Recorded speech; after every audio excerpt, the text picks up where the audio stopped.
Hello, Assalamu alaikum class. My name is Mohammad Hashim Zia and you are watching first year mathematics lectures on Bright Success Institute Group as well as on my YouTube channel. It is also named as Mathflix by Hashim Zia. आज का हमारा topic exercise 3.4 है या हम exercise 3.4 के ऊपर आ रहे हैं। एक्सरसाइज 3.4 के अंदर भी अगेन हमारे पास इक्वेशंस आ रही होती हैं काफ़ी टाइप्स की। अगर आपने मेरे से एक्सरसाइज 3.8 पढ़ी, एक्सरसाइज 3.8 के अंदर जिस तरह हम टाइप्स के अंदर इक्वेशंस को परफॉर्म कर रहे थे, सेम गोज फॉर हियर कि हम यहाँ पे भी इक्वेशंस को सॉल्व करेंगे, मगर कैसे? हाशिम्स मेथड के ऊपर, मेरे मेथड के ऊपर। मैं नॉर्मली दूसरे टीचर्स की तरह क्वेश्चन नंबर 1 से लेकर क्वेश्चन नंबर 15 तक के सारे क्वेश्चन नहीं करवा रहूँगा। मैं हर क्वेश्चन को पर्टिकुलर टाइप के साथ पढ़ाऊंगा ताकि याद रखने में आसानी होगी। कौन सा क्वेश्चन अगर पेपर में आता है तो आपके जहन में आसानी होगी। टाइप नंबर 1 के ऊपर हम आते हैं। हम बारी बारी पूरी एक्सरसाइज के तमाम क्वेश्चन को इंशाल्लाह देख रहे होंगे, मगर कुछ टाइप्स के अंदर। अच्छा, अगर आपने एक्सरसाइज 3.8 पढ़ी होगी तो आपको आइडिया होगा मैं किन टाइप्स की बात कर रहा हूँ, किन टाइप की नहीं कर रहा। और अगर नहीं भी देखी आपने तो कोई मसले की बात नहीं है, इंशाल्लाह बहुत जल्द उसकी वीडियोज़ भी मैं अपलोड कर दूंगा अपने चैनल के ऊपर भी। एक्सरसाइज 3.4 के अंदर क्या होता है, हमारे पास टाइप नंबर 1 आ रही है। ये क्या टाइप आ रही है? When one term is the reciprocal of the other term. कभी भी अगर मेरे पास ऐसा क्वेश्चन आ जाए पेपर के अंदर कि मेरी एक टर्म दूसरी टर्म की रेसिप्रोकल होगी। सर कैसे? सर आपकी बात समझ में नहीं आई तो कोई मसले की बात नहीं है, अभी क्वेश्चन के ऊपर जाएंगे समझ में आ जाएगी। मगर पहली क्लासिफिकेशन या पहली तरह के क्वेश्चंस कौन से आ रहे होंगे कि जब एक क्वेश्चन दूसरे का रेसिप्रोकल होगा। रेसिप्रोकल का मतलब ये कि अगर आपके पास एक चीज़ गिवन होगी x, तो क्वेश्चन के अंदर आगे गिवन होगा 1/x, यानी कि x का रेसिप्रोकल क्या होगा? 1/x, यानी कि एक टर्म दूसरे के रेसिप्रोकल अगर आ रही है तो टाइप नंबर 1 के क्वेश्चन है। ऐसे क्वेश्चन को करने का तरीका क्या है मेरा बेटा, कि जो भी आपकी इक्वेशन होगी उसको आप इक्वेशन नंबर 1 का नाम दोगे।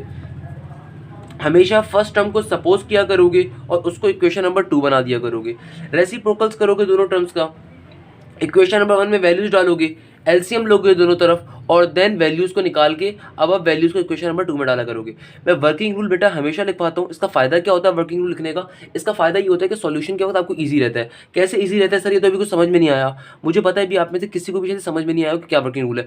अभी हम एक क्वेश्चन देखते हैं इंशाल्लाह और देन उस जैसे काफ़ी सारे क्वेश्चन देखते हैं, तो ये सारे के सारे वर्किंग रूल वहाँ पर यूज़ कर रहे होंगे। अब देखिए मेरे पास क्वेश्चन नंबर 1 आ गया। सर ये हमें पता कैसे चलेगा कौन सी टाइप का क्वेश्चन है? तो आओ जरा, टाइप नंबर 1 का मैंने हेडिंग क्या लिखवाई थी, जब एक टर्म दूसरी टर्म की क्या हो? रेसिप्रोकल, यानी कि उलट हो। यहाँ पे आपका पहली टर्म क्या आ रही है? y minus C divide by y plus C. इसकी जो अगली टर्म है क्या वो इसकी रेसिप्रोकल मौजूद है? बिल्कुल मौजूद है। y प्लस सी यहाँ पे डिवाइड में आते हैं, ऊपर आ रहा है y माइनस सी, ऊपर आते हैं यहाँ पे नीचे आ रहे हैं, यानी कि रेसिप्रोकल है। ये टर्म बिल्कुल उसकी उलट टर्म है और ये 34/15 के बराबर है। कभी भी ऐसा क्वेश्चन हमारा आ जाए कि जब एक टर्म दूसरे टर्म की क्या हो बेटा? रेसिप्रोकल, तो ऐसे क्वेश्चन को सॉल्व करने का हमने क्या वर्किंग रूल लिखा हुआ है, आइए बारी बारी समझते हैं। जो भी आपको इक्वेशन गिवन होगी उसको इक्वेशन नंबर 1 के नाम से शो करवा दो। हमें पूरी की पूरी आपको इक्वेशन गिवन है, इसको as it is equation number 1 का नाम दे देना है। सर कैसे? आइए भी देख लेते हैं। मैं क्या लिखूंगा यहाँ पे? मैं लिखूंगा y minus C divided by y plus C plus का sine y plus C divided by y minus C equal to 34/15। यानी कि वर्किंग रूल का पॉइंट नंबर 1 मुझसे क्या कहता है कि जो भी आपको इक्वेशन गिवन हो, क्वेश्चन गिवन के अंदर क्वेश्चन गिवन हो इनफैक्ट, उसको आपने इक्वेशन नंबर 1 के नाम से शो कर देना है। अब पॉइंट नंबर 2 पढ़ते हैं। पॉइंट नंबर 2 क्या कहता है? सपोज करें फर्स्ट टर्म जो भी आपकी है, जिसका जो भी आपकी फर्स्ट टर्म है क्वेश्चन के अंदर, उसको आप उसको सपोज करवा के इक्वेशन नंबर 2 का नाम दे दो। क्या कह रहा है point number 2? We suppose the first term and show equation number 2। यानी कि आपके क्वेश्चन के अंदर जो भी फर्स्ट टर्म है, ये क्या है? फर्स्ट टर्म, ये क्या है? सेकंड टर्म इक्वल टू दूसरी टर्म है। तो फर्स्ट टर्म कौन सी यहाँ पर? ये। तो पॉइंट नंबर 2 मुझसे कहते हैं कि जो भी आपकी फर्स्ट टर्म है उसको सपोज कर लो, किसी भी वेरिएबल के बराबर सपोज कर लो ताकि ईजी हो सके। मैं फॉर एग्जाम्पल टी के बराबर सपोज कर लेता हूँ उसे, तो T is equal to Y minus C divided by Y plus C. देखो बहुत ही आसान एक्सरसाइज 3.4 का बेटा एक क्वेश्चन लाजिम पेपर में आता है, तो तरीके से इसको समझें। अगर मैं इसको करवा रहा हूँ पहले ही एक्सरसाइज 3.4 का टाइप नंबर 1 क्या होती है? जब एक टर्म दूसरी टर्म का रेसिप्रोकल हो, यानी कि ये वाली अगर वैल्यू गिवन है अगली टर्म की रेसिप्रोकेट होगी, रेसिप्रोकल होगी, उलट होगी। तो सबसे पहला वर्किंग रूल का हमारा स्टेप क्या है कि जो क्वेश्चन आपको गिवन है उसको एज इट इज उतार देना है, उसको इक्वेशन नंबर 1 का नाम दे देना है और फिर जो भी आपको ओरिजिनल क्वेश्चन के अंदर पहली वाली टर्म है उसको सपोज कर लेना है किसी भी वेरिएबल के बराबर। हमने उसे टी के बराबर सपोज कर लिया। अब आगे चलते हैं। अगला थर्ड पॉइंट क्या लिखा हुआ है, रेसिप्रोकल ले लें उस टर्म का, यानी कि आपने जो भी अभी वेरिएबल सपोज करा उसका रेसिप्रोकल ले लिया जाए। बिल्कुल ले लेते हैं। तो अभी हमने इसको सपोज करा था ना, इसको इक्वेशन नंबर 2 का नाम देना है। इसको हमने सपोज करा अभी किसके बराबर, टी के बराबर। तो थर्ड पॉइंट मुझसे कह रहा है कि इस टर्म को जिसको अभी आपने सपोज करा है उसका रेसिप्रोकल ले लें, उसका उलट ले लें। तो टी का रेसिप्रोकल क्या होगा मेरा बेटा, 1/t। और इस वाली टर्म का रेसिप्रोकल क्या होगा, जाहिर सी बात है अगर इसका रेसिप्रोकल लूंगा तो नीचे वाली चीज ऊपर आ जाएगी, ऊपर वाली चीज नीचे चली जाएगी। तो क्या हो जाएगा, y plus C divided by y minus का c। ऐसा ही होगा ना मेरा बेटा, बिल्कुल ऐसा ही होगा। तीनों स्टेप दोबारा बता देता हूं। पहला, जो भी आपको क्वेश्चन गिवन है उसको एज इट इज आपने लिख देना है। सेकंड स्टेप के अंदर आपने फर्स्ट वाली टर्म को किसी भी वेरिएबल के बराबर सपोज करना है, और देन थर्ड स्टेप के अंदर आपने उसी टर्म का रेसिप्रोकेट ले लेना है, यानी कि उस टर्म को उल्टा कर देना है। अब इत्तेफाक की बात है, हमेशा जब भी आप रेसिप्रोकेट किया करेंगे तो आपको फर्स्ट टर्म भी मिल जाया करेगी और सेकंड टर्म भी मिल जाया करेगी। यानी कि अब आपने क्या करना है, equation number 1 becomes, point number 4 क्या कहता है कि इक्वेशन नंबर 1 के अंदर जो जो वैल्यूज आपने सपोज कर ली है उनको अंदर उसकी वैल्यूज को डाल देना है। यानी कि चौथा पॉइंट मुझसे क्या कह रहा है कि जहां पे अब y minus C divide by y plus C आ रहा है इक्वेशन नंबर 1 के अंदर, वहां पे उसकी वैल्यू डाल दो। तो हमने क्या वैल्यू सपोज करी है, y minus C divide by y plus C की बेटा t। तो यहाँ पे y minus C y plus C की जगह के ऊपर क्या आ जाएगा मेरा बेटा, t प्लस का साइन। और y plus C divide by y minus C की वैल्यू किसके बराबर आ रही थी, 1/t के। कैसे आ रही थी, हमने t को रेसिप्रोकेट करा तो ऐसे आ रही थी। और इक्वल टू के दूसरी तरफ क्या मौजूद है, 34 डिवाइड बाय 15। सिर्फ ये स्टेप मेन है। अगर आप में से बच्चे को बेटा ये स्टेप समझ में आ गए 5 स्टेप, तो आपको बाकी का पूरा क्वेश्चन समझ में आ गया, और इस जैसे 6 क्वेश्चन और समझ में आ गए, क्योंकि ये टाइप नंबर 1 सबसे ज्यादा पेपर में आती है। मेरी कोशिश होगी आज टाइप नंबर 1 पूरी कंप्लीट करवा दूं इंशाल्लाह, और कल टाइप नंबर 2 और टाइप नंबर 3 ताकि हम देखें क्या आ रहा है। दोबारा सुन लो, कभी भी आपके पास एक्सरसाइज 3.4 की निशानी ही होती है, इसमें 2 इक्वेशन नहीं होती। अच्छा, बहुत से बच्चे, जब मैं खुद इंटर में था तो कंफ्यूज हो जाते थे, सर एक्सरसाइज 3.4 एक्सरसाइज 3.8 में फर्क कैसे है, वहां पे भी इक्वेशंस हैं यहाँ पे भी इक्वेशंस हैं, हम कैसे डिफरेंशिएट करेंगे वहां की इक्वेशंस का, इक्वेशंस का। तो एक बात हमेशा याद रखिएगा, एक्सरसाइज 3.8 के अंदर हमेशा 2 इक्वेशंस की बात की जाएगी और आपको सॉल्यूशन सेट निकालना हुआ करेगा। On the other hand exercise 3.4 के अंदर सिर्फ एक इक्वेशन की बात की जाएगी, सिर्फ एक इक्वेशन गिवन हुआ करेगी। अब हम पहले कौन से टाइप के ऊपर आ गए, टाइप नंबर 1 के ऊपर। टाइप नंबर 1 के ऊपर मेरा बेटा कौन सी इक्वेशंस आ रही हैं, ऐसी इक्वेशंस गिवन होगी कि जिस इक्वेशन की एक टर्म अगली टर्म की रेसिप्रोकल होगी। रेसिप्रोकल का मतलब उल्टी होगी, उल्टी का मतलब ये कि टेढ़ी होगी, टेढ़ी का मतलब ये कि जो भी पहली टर्म तुम्हें गिवन होगी ना उसका उलट होगी दूसरी टर्म। मैं इससे ज्यादा क्लासिफाई नहीं कर सकता भाई इस चीज को। करने का तरीका क्या, वर्किंग रूल, अभी तक जो हमने 4 पॉइंट की उन चारों पॉइंट से सुन लो। जो भी आपको क्वेश्चन गिवन होगा उसको आपने एज इट इज एक बार उतार देना है। उतार दिया, यहां तक की बात क्लियर है, वेरी गुड। अब आपने क्या करना है, अब जो आपको क्वेश्चन में पहली टर्म गिवन है उसको किसी भी वेरिएबल के बराबर सपोज कर लेना, खुद से सपोज कर लेना है। Let t is equal to this thing. आपने अपनी मर्जी से खुद ही पहली टर्म को किसी वेरिएबल सपोज कर लेना है। सपोज कर लिया, अब आपने इस टर्म का रेसिप्रोकल करना है, यानी कि टी का भी रेसिप्रोकल करना है और इस वाली टर्म का रेसिप्रोकल करना है। लेफ्ट हैंड साइड पे भी रेसिप्रोकेट लेना है, राइट हैंड साइड पे भी रेसिप्रोकल लेना है। यानी कि टी का रेसिप्रोकल क्या होगा, उलट करना। उलट करके क्या हो जाएगा, 1/t। और जब इस टर्म को आप उलट करोगे तो क्या बन जाएगा, y plus C divide by y minus C. अब इत्तेफाक नहीं होगा ये हमेशा कि हर क्वेश्चन के अंदर ही आपको क्वेश्चन की भी टर्म्स मिल जाया करेंगी। यानी कि अब आप इक्वेशन नंबर 1 के ऊपर आओगे और जहां पे y minus C divide by y plus C आ रहा होगा वहां पे t की वैल्यू डाला करोगे, और जहां पे उसका रेसिप्रोकल होगा वहां पे उसके रेसिप्रोकल की वैल्यू आओगे, क्योंकि क्वेश्चन भी तो यही गिवन है कि एक टर्म दूसरी की रेसिप्रोकल होगी, तभी हम ये रेसिप्रोकल वाला काम कर रहे हैं। तो फाइनली आपके पास इस टाइप की इक्वेशन बन जाया करेगी हर दफा।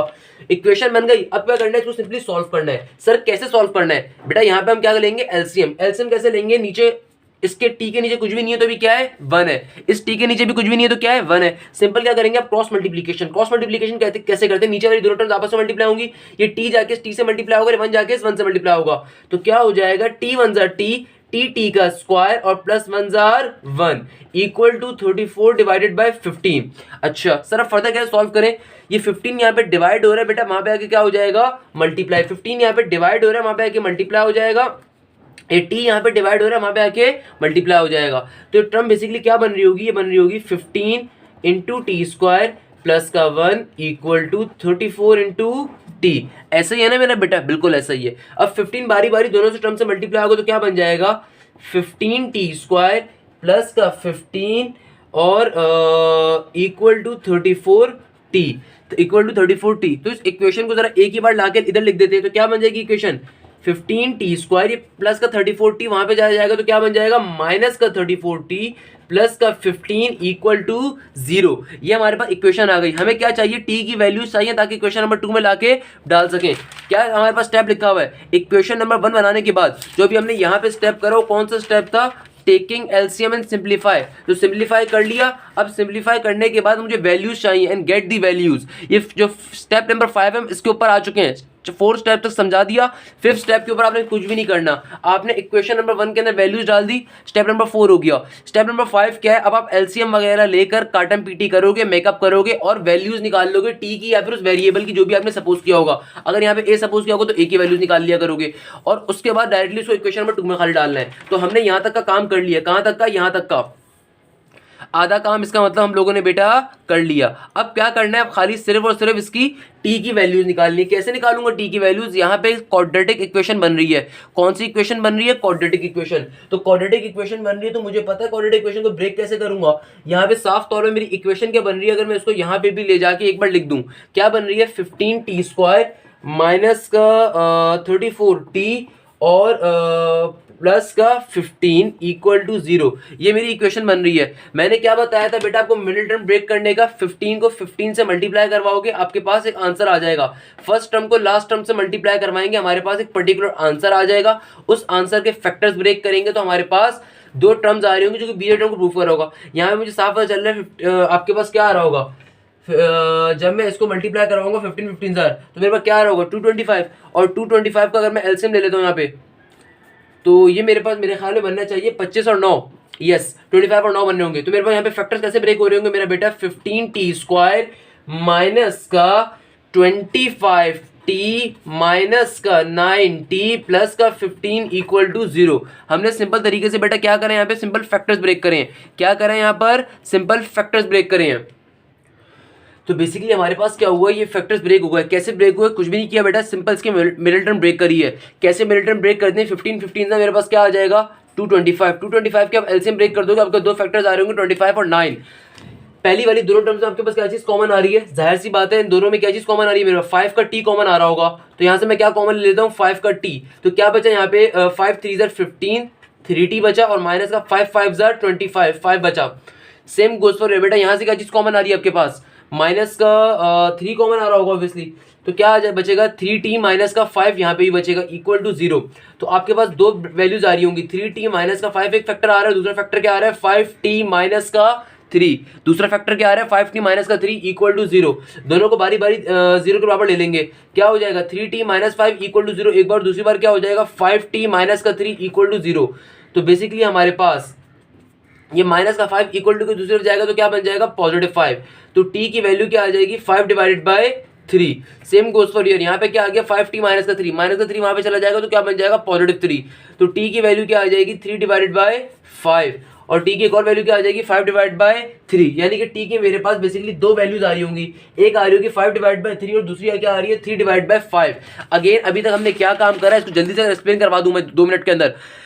टाइप नंबर 1 के हम क्वेश्चंस कर रहे हैं। टाइप नंबर 1 के बेटा क्वेश्चन से क्या मुराद है कि एक टर्म दूसरी टर्म की रेसिप्रोकल होगी। कुछ भी नहीं करना, सिंपल तरीके से जो भी आपको क्वेश्चन गिवन होगा उसको इक्वेशन नंबर 1 का नाम देना है और देन इसी इक्वेशन नंबर 1 के अंदर या फिर इस क्वेश्चन के अंदर जो भी आपकी फर्स्ट वेरिएबल होगा या फर्स्ट टर्म होगी उसको आप टी के बराबर या किसी भी वेरिएबल के बराबर सपोज कर लोगे, सही है ना। और देन उसी वेरिएबल का रेसिप्रोकल कर दोगे, लेफ्ट हैंड साइड वाले टर्म का भी और राइट हैंड साइड वाले का भी। आपने एक काम कर लिया, अब इन दोनों रेसिप्रोकल वाली टर्म को भी और सपोजिशन वाली टर्म को भी आपने बारी बारी इक्वेशन नंबर 1 में डालना है। देन सिंपल एलसीएम लेना है, एलसीएम लेने के बाद कार्डम पीटी करनी है, कार्डम पीटी करने के बाद सिंप्लीफाई करना है, सिंप्लीफाई करने के बाद सिंपल तरीके से आपने वैल्यूज निकालनी है। और वो बिल्कुल बेसिक मेथड है जो कि आप मल्टीप्लाई डिवाइड मेथड करते हो या क्रॉस मल्टीप्लिकेशन करते हो या फिर मिडिल टर्म ब्रेकिंग मेथड करते हो। तो आपके पास सिंपल तरीके से टी की 2 वैल्यूज आ जाएंगी, जो भी आप टर्म सपोज करोगे आपके पास उसकी वैल्यू आ जाएगी।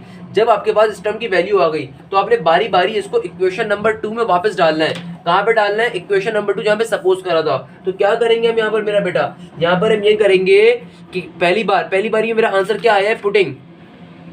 पहली बारी में मेरा जो आंसर आया है उसको पुट करेंगे।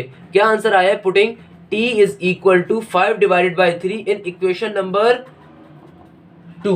तो t की वैल्यू 5 डिवाइड बाय 3 को इक्वेशन नंबर 2 में पुट कर दूंगा। तो जहां पे इक्वेशन नंबर 2 के अंदर t की वैल्यू आ रही थी वहां पे क्या आ जाएगा, 5 डिवाइड बाय 3 जो कि उसकी वैल्यू आ रही थी। तो क्या हो जाएगा, t की जगह पे मेरा बेटा क्या आ जाएगा, 5 डिवाइडेड बाय 3 इक्वल टू का साइन, यहाँ पे क्या मौजूद है, y माइनस का c divided by y plus C. मुझे एक बात बताएं, ये वाली पूरी की पूरी ब्रैकेट यहाँ पर नीचे डिवाइड हो रहा है, ये दूसरी तरफ जाके क्या हो जाएगा मेरा बेटा, मल्टीप्लाई। सेम गोस फॉर यहाँ पे जो 3 है 3 यहाँ पे मल्टीप्लाई डिवाइड हो रहा है, वहाँ पे क्या हो जाएगा, सिंपल मल्टीप्लाई। तो क्या हो जाएगा यहाँ पे 5 इंटू वाई प्लस का c equal to 3 into y minus का c। सर ये क्या फारसी कर दी आपने बेटा, ये पूरी की पूरी टर्म जो नीचे यहाँ पे डिवाइड हो रही थी वहाँ पे आके मल्टीप्लाई हो गई, और 3 जो डिवाइड हो रहा था वहाँ पे आके मल्टीप्लाई हो गया। अब बारी बारी ब्रैकेट्स खोल दें, तो ब्रैकेट्स खोल देंगे तो क्या बन जाएगा, 5y प्लस का 5c equal to 3y minus का 3c। तो आपने बेसिकली y की वैल्यू निकालनी है जो क्वेश्चन में वेरिएबल हमें गिवन है। कैसे निकालेंगे, y वाली सारी टर्म्स को एक साइड पे कर देते हैं, तो क्या हो जाएगा 5y माइनस का 3y इक्वल टू माइनस का 3c, और ये प्लस का 5c वहां पे जाएगा तो क्या बन जाएगा, माइनस का 5c। 5y माइनस 3y मेरा बेटा कितना होता है, 2y माइनस 3c माइनस का 5c कितना होता है मेरा बेटा, माइनस का 8c। तो आपने सिंपल तरीके से यहां से क्या करना है, y की वैल्यू को डिच कर देना है, निकाल देना है।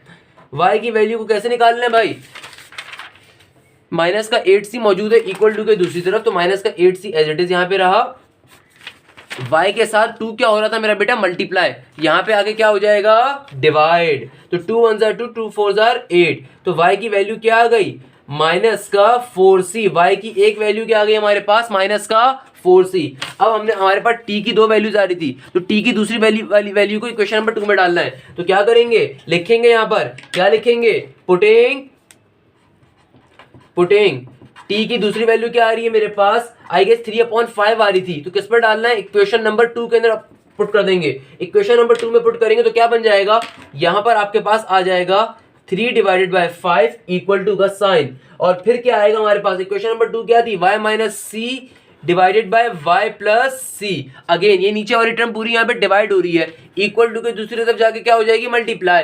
सेम गोज फॉर दिस 5, ये 5 यहाँ पे डिवाइड हो रहा है, इक्वल टू की दूसरी तरफ जाके पूरी टर्म से मल्टीप्लाई हो जाएगा। तो ये क्या बन जाएगा, ये बन जाएगा 3 इंटू वाई प्लस का C, 3 into Y plus C equal to के बाद जाके 5 दोनों टर्म से मल्टीप्लाई होगा तो क्या बन जाएगा, सी। तो क्या हो जाएगा, दोनों टर्म्स वाई बाई मल्टीप्लाई होंगी तो क्या फॉर्म हो जाएगा, 3y प्लस का 3c, और 5 जाके दोनों टर्म से मल्टीप्लाई होगा तो क्या बन जाएगा, 5y माइनस का 5c। क्या बन जाएगा, 5y माइनस का 5c। y वाली सारी टर्म्स को एक साइड पे कर देते तो क्या बन जाएगा, 3y माइनस का 5y, और यहाँ पे क्या मौजूद है, माइनस का 5c और प्लस का 3c वहां पे मूव करेगा तो क्या बन जाएगा, माइनस का 3c। 3y माइनस का 5y कितना होता है मेरा बेटा, 3y और माइनस का 5y, ये मेरे पास होगा सिंपल सा 2y, ऑब्वियसली माइनस का 2y। 3y माइनस का 5y कितना हो जाएगा आपके पास 2y, और क्या है, माइनस का 5c माइनस का 3c, माइनस का 5y और माइनस का 5y माइनस का 3c कितना होगा मेरा बेटा, माइनस का 5 और माइनस का 3 माइनस का 8c। माइनस से माइनस कैंसिल और चलो अभी छोड़ दो, हमें y की वैल्यू निकालनी है, तो ये माइनस का 2 यहाँ पे मल्टीप्लाई हो रहा है, वहां पे जाके माइनस के 8 से डिवाइड हो जाएगा, तो क्या हो जाएगा, 2 1 जार 2, 2 4 जार 8। तो y की वैल्यू अब की बार क्या आ रही होगी, पॉजिटिव 4c। y की वैल्यू अब की बार क्या आ रही होगी, पॉजिटिव 4c। सिंपल सी बेटा क्लास 5 वाली मल्टीप्लिकेशन मैंने प्लस माइनस करा है, यहाँ पे कोई ऐसा हार्ड एंड फास्ट रूल नहीं करा। y वाली टर्म्स को एक साइड ले गया, c वाली टर्म्स को एक साइड ले गया, सिंपल तरीके से प्लस माइनस करा तो y की वैल्यू आ गई। तो लास्ट के अंदर हमारा आंसर क्या आ रहा होगा, सॉल्यूशन सेट। लास्ट में सॉल्यूशन सेट क्या आएगा हमारा, y की दोनों वैल्यू जो हमने निकाली है, y की एक वैल्यू मेरे पास क्या आ रही होगी मेरा बेटा, पॉजिटिव 4c, और दूसरी क्या आ रही होगी, नेगेटिव 4c। ये मेरा फाइनल आंसर होगा। अच्छा, एक्सरसाइज 3.4 का मेरा बेटा एक क्वेश्चन लाजमी आएगा। टाइप नंबर 1 के क्वेश्चंस बहुत ज्यादा पेपर में आते हैं, टाइप नंबर 2 और टाइप नंबर 3 से भी आते हैं, बट टाइप नंबर 1 के क्वेश्चन ज्यादा गिवन है बुक के अंदर, तो इससे ज्यादा आते हैं। कुछ भी नहीं है इसके अंदर, अगर एक टर्म अगर क्वेश्चन के अंदर कैसे पहचानेंगे, क्वेश्चन आपका एक्सरसाइज 3.4 का 3.8 का, सबसे पहले तो आपको ये बात क्लियर होनी चाहिए, अगर आपका क्वेश्चन एक्सरसाइज 3.4 का होगा तो इसके अंदर सिर्फ एक ही इक्वेशन गिवन होगी। और ये कैसे पहचानेंगे सर कौन सी टाइप का है, टाइप यहाँ पे कितनी सारी टाइप्स हो सकती हैं, तो कैसे पहचानेंगे, अगर आपके क्वेश्चन के अंदर आपकी एक टर्म दूसरी टर्म की रेसिप्रोकल होगी तो टाइप नंबर 1 है, और उसके स्टेप्स वर्किंग फॉर्मूला मैंने यहाँ पे लिखवा दिया। मैंने बारी बारी इन वर्किंग फॉर्मूला के जरिए आपको पूरा क्वेश्चन सॉल्व करके दिखाया। इस क्वेश्चन में कुछ भी रॉकेट साइंस नहीं है, बिल्कुल बेसिक सा क्वेश्चन है भाई। सबसे पहले तो आपने क्या काम करना है, जो भी आपको क्वेश्चन गिवन होगा उसको आपने इक्वेशन नंबर 1 कह दिया, देन एक टर्म जो दूसरे की रेसिप्रोकल है, आपने क्या करना है, पहली वाली टर्म को उठाना है, उसको सपोज कर लेना है किसी भी वेरिएबल के बराबर और उसको इक्वेशन नंबर 2 का नाम दे देना है। देन आपने उसी पर्टिकुलर इक्वेशन नंबर 2 का रेसिप्रोकल ले लेना है दोनों साइड्स के ऊपर और इन दोनों की वैल्यूज को अपने बारी बारी इक्वेशन नंबर 1 में अपलोड कर देना है, डाल देना है। देन डालने के बाद आपके पास वेरिएबल की फॉर्म के अंदर इक्वेशन बन जाएगी। देन आपने सिंपल तरीके से उसको सिंप्लीफाई करना है। बच्चों वाली मैथमेटिक्स है, एलसीएम लोगे, क्रॉस मल्टीप्लिकेशन करोगे, मल्टीप्लाई डिवाइड करोगे, प्लस माइनस करोगे, करने के ऊपर टी के 2 आंसर्स आ जाएंगे या वेरिएबल के 2 आंसर्स आ जाएंगे किसी भी क्वेश्चन में, अगर एज्यूम कर लो। इन वेरिएबल्स के दोनों आंसर्स को आपने बारी बारी इक्वेशन नंबर 2 में डालना है, तो आपके पास 2 आंसर्स आपको मिल जाएंगे। एक आपको मिलना है 4c और दूसरा मिलना है -4c। तो बेसिकली हमें क्वेश्चन के अंदर y की वैल्यू निकालने के लिए कहा गया था, y की वैल्यू में निकाल ली। अच्छा सर ये c की वैल्यू क्यों नहीं निकाली? तो बेटा c एज अ कांस्टेंट आ रहा है, c की मतलब होता है कांस्टेंट, तो y एज अ वेरिएबल आ रहा था, y की इसलिए वैल्यू हमने फाइंड कर ली। अब आओ जरा और क्वेश्चन देखते हैं। देन हमारे पास आता है क्वेश्चन नंबर 3। एक बहुत इंपॉर्टेंट क्वेश्चन है, बट ये आपको होमवर्क है अफसोस के साथ। क्यों ये आपको होमवर्क है? क्योंकि बिल्कुल ये क्वेश्चन नंबर 1 जैसा क्वेश्चन है। अगर क्वेश्चन नंबर 1 समझ में आ गया, बिल्कुल बेसिक सा क्वेश्चन है, मैं इसको एक्सप्लेन कर देता हूँ इसमें क्या खास बात आ रही है। इस तरफ सबसे पहले चीज आपने क्वेश्चन देखते ही अंदाजा कर लेना है कौन से चैप्टर का क्वेश्चन है। इक्वेशन बनी हुई है तो ऑब्वियसली चैप्टर नंबर 3 का क्वेश्चन है। देन एक्सरसाइज 3.8 का या फिर 3.4 का है। एक ही इक्वेशन पूरी गिवन है, सिर्फ एक ही इक्वेशन की बात हुई हुई है, 2 इक्वेशन नहीं है बल्कि क्या है, सिर्फ एक ही इक्वेशन है। तो अगर 2 इक्वेशन होंगी तो एक्सरसाइज 3.8 होगा। एक ही इक्वेशन है तो क्या चीज है, एक्सरसाइज 3.4। अच्छा अब कौन सी टाइप है, और टाइप देख लेते हैं। सबसे पहले अब दूसरा सबसे इंपॉर्टेंट काम क्या करना है, चेक कर लो क्या जो आपकी फर्स्ट टर्म है वो सेकंड टर्म का रेसिप्रोकल है या नहीं है। आपको फर्स्ट टर्म पे क्या गिवन है, x-3 डिवाइडेड बाय x+3। क्या सेकंड टर्म इसका रेसिप्रोकल है? बिल्कुल है। मेरे पास फर्स्ट टर्म क्या आ रही है, x-3 divide by x+3। Second term इसका रेसिप्रोकल, रेसिप्रोकल का मतलब उलट, उलट का मतलब अपोजिट, अपोजिट का मतलब उल्टा। यानी कि अगर x-3 ऊपर है तो यहाँ पे x-3 कहाँ है, नीचे। यहाँ पे x+3 नीचे तो यहाँ पे x+3 कहाँ है, ऊपर। इसका मतलब दोनों टर्म्स कैसी हैं, आपस में एक दूसरे की रेसिप्रोकल टर्म है, रेसिप्रोकेट है एक दूसरे की। तो यानी कि ये कौन सी टाइप का क्वेश्चन आ गया, टाइप नंबर 1। सिंपल सा क्वेश्चन है, पहली पूरी इक्वेशंस को इक्वेशन नंबर 1। अच्छा यहाँ पे एक चीज क्या आ रही है, 2 × 4/15। ये किस इसको अब बच्चा क्या करता है, बच्चे को ये सॉल्व भी करना नहीं आता। क्लास 5 क्लास 6 की मैथमेटिक्स है। ऑल दो ट्यूशन आपने जिंदगी में ट्यूशन अपनी बाजियों से बड़ी भी होती है, जो गली मोहल्ले में पढ़ा रही होती है, सारे कॉन्सेप्ट का सत्यानाश करके भेजा हुआ होता है उन लोगों ने, ना खुद पढ़ाना आता होता है, सिर्फ पैसे बना रही होती है। तो भाई इसको इस तरीके से सॉल्व नहीं करना होता। इसको सॉल्व करने का क्या तरीका होता है, ये 15 पहले 2 से मल्टीप्लाई होता है, देन 4 में ऐड हो रहा होता है आपके पास। अच्छा 15 2 क्या होगा, 30, 30 + 4 34 हो जाएगा। ये होल पावर फॉर्म में लिखा हुआ है, होल स्क्वायर फॉर्म इसको हम कह रहे होते हैं एक और तरीके से, ये होल न्यूमेरिक फॉर्म भी आप इसको कह सकते हो। तो इसको सॉल्व कैसे कर रहे होते हैं, ये नीचे वाली टर्म जाके पहले इस 2 से मल्टीप्लाई होती है, 15 2 30, और फिर मल्टीप्लाई होने के बाद ऊपर वाली टर्म में इजाफा होता है, यानी कि उसमें ऐड होती है। तो 15 2 30, 30 + 4 34 डिवाइडेड बाय 15। इसका मतलब ये है 2 × 4/15 का मतलब क्या है, ये होता है भाई। ये इसको अपने ध्यान में रख लेना, इस वजह से क्वेश्चन और पूछा जाता है। क्लास 6 क्लास 7 की मैथमेटिक्स है, नहीं पढ़कर आए हो तो चलो मैंने थोड़ी सी गाइडेंस दे दी कि भाई कभी भी इस तरीके से कोई टर्म लिखी हुई हो, इसका मतलब ये नहीं है कि ये गलती से एग्जामिनर ने यहाँ पे लिख दिया, ये प्रिंटिंग एरर हो गया, नहीं। इसका मतलब ये होता है कि 5 3 15, ये नीचे वाली जो डिनोमिनेटर होता है जाके बराबर वाली टर्म से मल्टीप्लाई करेगा पहले, और फिर जो ऊपर जो भी वैल्यू गिवन होगी उससे प्लस करेगा। तो 5 3 15, 15 + 1, 5 3 15, 15 + 1 16, 16 डिवाइडेड बाय, और नीचे वाली टर्म एलजेडी आ जाएगी 16 डिवाइडेड बाय 5। इसको ऐसे लिख करते होते हैं। तो बिल्कुल बेसिक सा क्वेश्चन है, जो इसमें एक इंपॉर्टेंट चीज आ रही थी मैंने क्लियर कर दी। बाकी कैसे सॉल्व करेंगे आपको पता चल गया। टाइप नंबर 1 का क्वेश्चन है, आपने क्वेश्चन को पहले इक्वेशन नंबर 1 से रिप्रेजेंट करना है। देन फर्स्ट टर्म को आपने सपोज कर लेना है किसी भी वेरिएबल के बराबर, t सपोज कर लो, z सपोज कर लो, x सपोज नहीं कर सकते क्वेश्चन में x यूज हुआ है, y सपोज कर लो, कुछ भी सपोज कर लो। देन जिसको भी सपोज करोगे उसको और देन उसको इक्वेशन नंबर 2 का नाम दोगे, और फिर इक्वेशन नंबर 2 का रेसिप्रोकल लोगे, इस साइड भी उस साइड भी, देन दोनों वैल्यूज को लाके इक्वेशन नंबर 1 में डालोगे। देन सिंपल तरीके से एलसीएम लोगे, काटम पीटी करोगे और आंसर निकाल लोगे। मैं इस क्वेश्चन को नहीं करवाऊंगा, बिल्कुल क्वेश्चन नंबर 1 जैसा क्वेश्चन है, क्लियरली होना चाहिए। मैंने अगर उस पर 20 मिनट जाया करें क्वेश्चन नंबर 1 के ऊपर तो इजीली ये वाला क्वेश्चन आपसे सॉल्व इंशाल्लाह होगा। मैं स्पून फीडिंग नहीं करूंगा, थोड़ी सी अपना दिमाग खुद से लगाओ। Question number 4 although easy question है, वो खुद से हो जाना चाहिए, बट स्टिल मैं करवा देता हूं, कोई मसले की बात नहीं है। क्वेश्चन नंबर 4 एक बहुत अच्छा क्वेश्चन है, अगेन ये भी पेपर में बेतहाशा बार पूछा गया। अच्छा अब ये जरा एक अच्छा कॉन्सेप्ट का क्वेश्चन है। सबसे पहला काम अगेन क्या चीज मुझे देखनी है, इस क्वेश्चन में कितनी इक्वेशंस आ रही हैं। जाहिर सी बात है, साफ देख रहे हैं कि एक ही इक्वेशन आई हुई है, एक ही टर्मिनोलॉजी की बात की हुई, तो एक्सरसाइज 3.4 का है। अब सर ये एक्सरसाइज 3.4 की कौन सी टाइप का है, तो आओ चेक कर लेते हैं। क्या ये वाली टर्म इस टर्म की रेसिप्रोकल है? बिल्कुल है। यहाँ पे t+16 ऊपर आ रहा है और t नीचे आ रहा है, यहाँ पे t ऊपर आ रहा है और t+16 नीचे आ रहा है, यानी कि एक टर्म दूसरी टर्म की क्या है, रेसिप्रोकल है, उलट है। अच्छा, अब सबसे पहला काम मैंने आपको जो बताया वहां पर वो काम यहाँ पर है। अगर क्वेश्चन नंबर 3 आपसे सॉल्व नहीं हुआ तो कोई मसले की बात नहीं है, क्वेश्चन नंबर 4 देख लो, ये सॉल्व हो जाएगा, वो वैसे सॉल्व हो जाएगा। दोनों तकरीबन सेम क्वेश्चन है, बट ये थोड़ा हार्ड क्वेश्चन है। मैंने क्या बताया, सबसे पहले आपको जो भी क्वेश्चन गिवन होगा आपने उसको एज इट इज एक बार उतार देना है। अगर आपको ये क्वेश्चन गिवन था आपने उसको एज इट इज एक बार उतार देना है। यहाँ पे क्या आ जाएगा, t divided by t+16 equal to का साइन। अब इसको कैसे सॉल्व करना है मैंने लास्ट उसमें ही बताया था, क्वेश्चन के अंदर अभी भी बता देता हूँ। इसका मतलब कतई तौर पे नहीं है 2 डिवाइड बाय 12, इसका मतलब ये नहीं है भाई। कैसे सॉल्व करेंगे, पहले नीचे वाले डिनोमिनेटर जाके इस 2 से मल्टीप्लाई होगा, देन ऊपर वाले टर्म से आगे ऐड होते हैं रिमाइंडर से। क्या हो जाएगा, 12 2 जार 20, 12 2 जार 24 टू द 4, हाँ 12 to 24, 24 प्लस 1 25 डिवाइडेड बाय 12, ये इसका आंसर होगा 25/12। 12 to 24, 24 प्लस 1 25 डिवाइड बाय 12। ये आपकी क्या चीज आ गई बेटा, इक्वेशन नंबर 1। आपको क्वेश्चन को एज इट इज का नाम देना होता है, इक्वेशन नंबर 1 का। अब आप क्या काम करेंगे मेरा बेटा, अब आप ये काम करेंगे कि अपनी फर्स्ट टर्म को किसी भी वेरिएबल के बराबर सपोज कर लेंगे। अब देखो क्वेश्चन के अंदर टी यूज हुआ हुआ है एज अ वेरिएबल, तो टी को टी के बराबर सपोज नहीं करना भाई। अगर क्वेश्चन में एक वेरिएबल यूज हुआ हुआ है तो कोई और वेरिएबल सेलेक्ट कर लेंगे। क्या मतलब है सर इसका, बेटा इसका मतलब ये कि क्वेश्चन में चूंकि टी यूज हुआ है तो मैं एक्स सपोज कर लेता हूँ कि एक्स बराबर है पहली टर्म के, और पहली टर्म क्या आ रही थी, रूट के अंदर t+16 डिवाइडेड बाय t, और इसको मैंने इक्वेशन नंबर 2 का नाम दे दिया। मैंने कहा कि भैया जो पहली टर्म आ रही है किसके बराबर है, एक वेरिएबल के, किसी भी वेरिएबल के बराबर सपोज कर लेना है।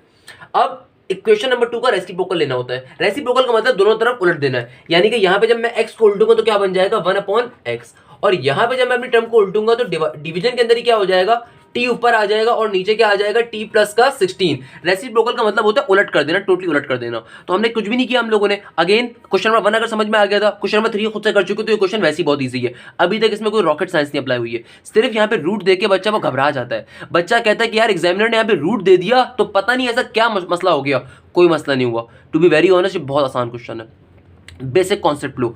देखो मैं अगर मेहनत करके वर्किंग रूल तक लिखवा रहा हूँ, कोई टीचर नहीं लिखवाता कराची का, बहुत कम टीचर लिखवाते हैं। अगर कोई लिखवा रहा है उसकी कदर करो भाई। कुछ भी नहीं करना, क्वेश्चन आपको गिवन है उसको as it is equation number 1 का नाम दे दिया। देन आपने क्या करना है, आपको जो भी फर्स्ट टर्म गिवन है उसको सपोज कर लो किसी वेरिएबल के बराबर, सपोज कर ली, देन नेक्स्ट टर्म को उसका उलट ले लो, यानी कि जो भी आपकी इक्वेशन नंबर 2 बनी, आपने सपोज फर्स्ट टर्म को आपने सपोज कर लिया किसी भी वेरिएबल के बराबर, उसको इक्वेशन नंबर 2 का नाम दे दिया। देन उस इक्वेशन नंबर 2 को आपने कुछ भी नहीं करना, उसको क्या करना है, रेसिप्रोकेट कर देना है, रेसिप्रोकल ले लेना है उसका। लेफ्ट साइड पे भी राइट साइड पे, लेफ्ट साइड पे लोगे तो क्या बन जाएगा 1/x, राइट हैंड साइड पे लोगे तो क्या बन जाएगा, जो भी यहाँ पे टर्म गिवन थी उसका रेसिप्रोकल, यानी कि t ऊपर आ जाएगा और t+16 नीचे आ जाएगा। यहां तक का काम कर लिया। अब ये सारी की सारी वैल्यूज इक्वेशन नंबर 1 में डाल दो। देखो इक्वेशन नंबर 1 के अंदर t+16 डिवाइड बाय t आ रहा था, उसकी जगह पे क्या आ जाएगा x, और इक्वेशन नंबर 1 के अंदर ही ये t डिवाइड बाय t+16 की वैल्यू क्या मौजूद थी, तो उसकी वैल्यू हमने क्या निकाल ली है 1/x, तो वहां पे क्या डाल देंगे 1/x, यानी कि सिंपल आप सपोजिशन कर करके वैल्यूज को डाल रहे हो, और यहां पे क्या मौजूद है 25 डिवाइडेड बाय 12। अब मुझे बताओ कोई मसला इसके अंदर, सिंपल तरीके से इसको आप सॉल्व करना है। क्या करना है, सिंपल कार्टन पीटी करके एलसीएम वगैरह लेना है। कैसे लेना है, सबसे पहले तो यहाँ पे बेटा मुझे बात बताओ, यहाँ पे आपके पास कुछ भी नहीं मौजूद है, तो यहाँ पे x के नीचे कुछ भी नहीं है तो क्या है 1 होगा। सबसे पहले तो यहाँ पे एलसीएम ले लेंगे। कैसे एलसीएम लेंगे, यहाँ पे x के नीचे कुछ भी नहीं तो क्या है 1 है। अब क्रॉस मल्टीप्लिकेशन जरिए एलसीएम लेंगे। सर ये क्रॉस मल्टीप्लिकेशन क्या होती है, क्रॉस मल्टीप्लिकेशन बेटा ये होती है कि नीचे वाली टर्म्स आपस में मल्टीप्लाई होंगी, ये x जाके इस x से मल्टीप्लाई होगा, ये 1 जाके इस 1 से मल्टीप्लाई होगा, तो एलसीएम आपके पास आ जाएगा। इस पर्टिकुलर एलसीएम का मेथड नेम होता है क्रॉस मल्टीप्लिकेशन मेथड। तो x 1 jar x, x x jar x square, 1 1 jar plus का 1 इक्वल टू 25 डिवाइडेड बाय 2। अब देखो ये 2 यहाँ पे डिवाइड हो रहा है ना बेटा, ये 2 जो है यहाँ पे क्या हो रहा है डिवाइड, ये वहां पे जाके क्या हो जाएगा पूरी टर्म से मल्टीप्लाई, ये x भी यहाँ पे क्या हो रहा है डिवाइड, वहां पे जाके 25 से क्या हो जाएगा मल्टीप्लाई, तो क्या हो जाएगा, ये हो जाएगा 2 into x स्क्वायर प्लस का 1, और यहाँ पे क्या हो जाएगा 25x। ये बारी बारी दोनों टर्म्स आपस में मल्टीप्लाई होंगी, ब्रैकेट खोलेगा तो 2 दोनों टर्म से मल्टीप्लाई होगा, तो क्या बन जाएगा, ये बन जाएगा 2x स्क्वायर, सॉरी नीचे 12 था, नीचे यहाँ पे 12 था, तो 12 जाके पूरे से मल्टीप्लाई होगा। I am so sorry, my mistake, my bad. 12 जाके दोनों टर्म से मल्टीप्लाई होगा तो क्या बन जाएगा 12x स्क्वायर प्लस का 1। अच्छा, तो 12 जाके दोनों टर्म से मल्टीप्लाई होगा तो क्या बन जाएगा 12x स्क्वायर प्लस का 12 इक्वल टू 25x। हमेशा इस वैल्यूज को आप, अगर मुझे x की वैल्यू निकालनी है, जाहिर सी बात है एक ही तरफ तमाम की तमाम वैल्यूज होनी चाहिए, तो सारी वैल्यूज को एक तरफ करके लिख देते हैं। क्या बन जाएगा 12x स्क्वायर माइनस का 25x और प्लस का 12 इक्वल टू 0, क्या हो जाएगा, इक्वल टू 0। बिल्कुल इक्वेशन नंबर 1 जैसा है, कुछ भी इसमें कंफ्यूजन की बात नहीं है। सिर्फ यहाँ पे अंडर रूट आ रहे हैं तो एग्जामिनर समझ रहे हैं, तुम कर नहीं सकते। क्यों नहीं कर सकते भाई? अगर कॉन्सेप्ट आपके पास है तो क्वेश्चन चाहे कितना ही मुश्किल आ जाए, अगर आपके पास बेसिक कॉन्सेप्ट मौजूद है, आप उस कॉन्सेप्ट को अप्लाई करके क्वेश्चन को सॉल्व कर सकते हो। यहाँ तक क्लियर है बेटा? इक्वेशन, सबसे पहला काम क्या किया, इक्वेशन बनाई। दूसरा काम क्या किया, पहली टर्म को सपोज कर लिया किसी भी वेरिएबल के बराबर। तीसरा काम क्या किया, उसी वेरिएबल को जो सपोज करा था उसका रेसिप्रोकल कर दिया, कर लिया। चौथा काम क्या करना है, यानी कि चौथा स्टेप, देखो बारी बारी स्टेप्स भी याद करवा रहा हूँ। चौथा स्टेप क्या करा, जो भी आपने वैल्यूज सपोज करी थी उनको उठा के इक्वेशन में 1 में डाल दिया। फिर क्या करा, एलसीएम लिया, काटम पीटी करी, इक्वेशन बना ली। इक्वेशन बना ली तो क्या फायदा हुआ, अब यहाँ से मैं एक्स की वैल्यूज निकाल सकता हूँ। उन एक्स की वैल्यूज को निकालकर इक्वेशन नंबर 2 में डालूंगा, आंसर आ जाएंगे मेरे पास। सिंपल सा है। देखो इससे ज्यादा आसान तरीके से कोई पढ़ा सकता है तो मुझे बता देना, मैं भी उसको सीख लूंगा। क्या इक्वेशन आ रही थी हमारे पास यहाँ पर, 12x square minus 25x plus का 12। तो इस इक्वेशन को यहाँ पे लिख देते हैं। क्या इक्वेशन आ रही है, 12x स्क्वायर माइनस का 25x प्लस का 12 इक्वल टू 0। ये इक्वेशन आ रही है मेरे पास। अब कैसे सॉल्व करेंगे, अगेन सिंपल तरीके से बेटा, आपने कुछ भी नहीं करना, क्या करना है, इसका मिडिल टर्म ब्रेक करना है। सर कैसे मिडिल टर्म ब्रेक करेंगे, तो बेटा जो आज तक करते हैं यार मिडिल टर्म ब्रेक वैसे करेंगे। 12 से मल्टीप्लाई करवा दो फर्स्ट टर्म को लास्ट टर्म से, क्या बन जाएगा 144। 144 के फैक्टर्स बनाने दो, ये मुझे साफ पता चल रहा है इसके फैक्टर्स आपके पास माइनस का 16 और माइनस का 9 आने चाहिए। आप इसकी मिडिल टर्म ब्रेक कर लोगे, आ जाएगा। अच्छा यहाँ पे 12x स्क्वायर आ रहा होगा, पहला फैक्टर क्या आएगा मिडिल टर्म के अंदर, माइनस का 16x और माइनस का 9x प्लस का 12 इक्वल टू 0। सर ये कैसे है, माइनस का 16 और माइनस करना, मैंने यहाँ पे बेटा मिडिल टर्म ब्रेक करी है, मैंने डायरेक्टली मिडिल टर्म ब्रेक करी है। आप डायरेक्टली मिडिल टर्म ब्रेक नहीं करोगे, आप प्रॉपर इसका मिडिल टर्म ब्रेक करोगे। कैसे ब्रेक करते हैं, फर्स्ट टर्म को लास्ट टर्म से मल्टीप्लाई करोगे, आंसर आ जाएगा। उसको एलसीएम लोगे, दो फैक्टर्स बनाओगे, फैक्टर्स यहाँ पे आ रहे होंगे माइनस 16 और माइनस का 9। मैंने क्यों डायरेक्ट कर दिया, क्योंकि मेरे पास टाइम कम है, हम ऑनलाइन पढ़ रहे हैं, तो ऑनलाइन के अंदर अगर मैं इतने अच्छे तरीके ट्रीट कर रहा हूँ और एक एक चीज़ समझा पा रहा हूँ तो भाई काइंडली कुछ स्टेप्स में डायरेक्टली करूंगा। क्लियर है भाई? बट मैं उसको बता दूंगा कहाँ कर रहा हूँ मैं। अच्छा अब आपने कर दिया तो आपका दो आंसर चीजें आ गई। मिडिल टर्म ब्रेक कर दिया हम लोगों ने, यहाँ पे कुछ भी नहीं करा, क्या करा, मिडिल टर्म को ब्रेक कर दिया। ब्रेक करने के ऊपर दो फैक्टर्स आ जाएंगे, पहली दो टर्म से कॉमन ले लेंगे, लास्ट की दो टर्म से कॉमन ले लेंगे। जब फर्स्ट टू टर्म से हम कॉमन ले लेंगे तो मेरे पास क्या आ जाएगा, कॉमन का आंसर 4x। क्या आ जाएगा बेटा 4x। इन दो टर्म से हमने क्या चीज कॉमन ले ली, 4x। तो क्या बचा यहाँ पे 3x माइनस का 4। जब मैं 4x कॉमन ले लूंगा यहाँ से तो 4 3 12 और x एक बच गया और 4 4 16 का 4 आ रहा होगा। यहाँ से क्या चीज कॉमन ले लेंगे, माइनस के 3 को। यहाँ से क्या चीज कॉमन ले लेंगे, माइनस 3 को, तो क्या बच रहा होगा, अगेन 3x माइनस का 4 ही बच रहा होगा, क्योंकि माइनस का साइन भी कॉमन ले लिया तो सारी नेगेटिव पॉजिटिव वाली टर्म नेगेटिव पे कन्वर्ट हो जाती है जब माइनस के टर्म को हमने कॉमन ले लिया।